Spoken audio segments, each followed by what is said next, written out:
Today I'll be reading to you a poem that is titled Know Thyself by Angela Morgan. Here it goes. Reined by an unseen tyrant's hand, spurred by an unseen tyrant's will, a quiver at the fierce command that goads you up the danger hill. You cry, O fate, O life, be kind.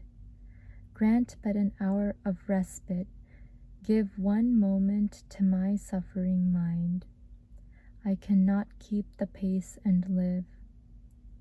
But fate drives on and will not heed the lips that beg, the feet that bleed, drives while you faint upon the road, drives with a menace for a goad.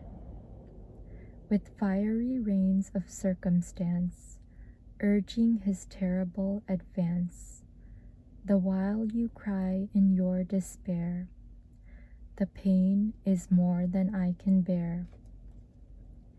Fear not the goad, fear not the pace, plead not to fall from out the race.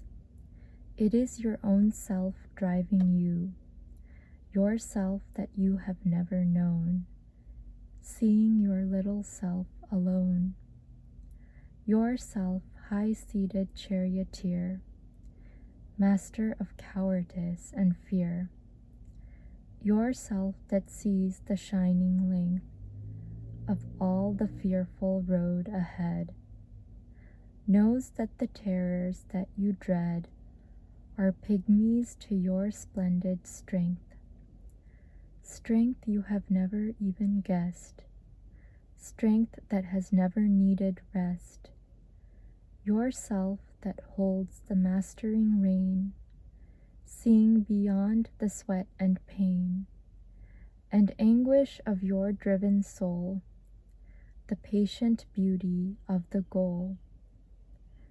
Fighting upon the terror field, where man and fate came breast to breast, pressed by 1,000 foes to yield, tortured and wounded without rest.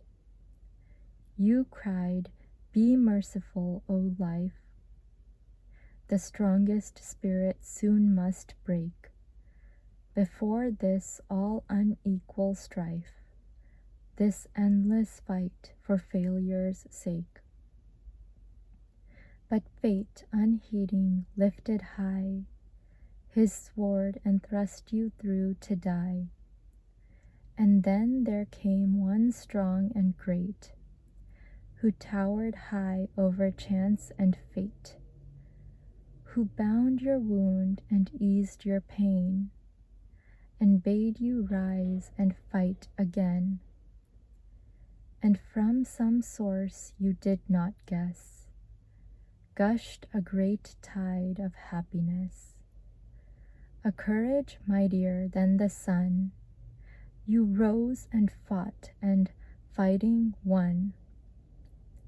It was your own self saving you, your self no man has ever known, looking on flesh and blood alone. That self that lives so close to God, as roots that feed upon the sod.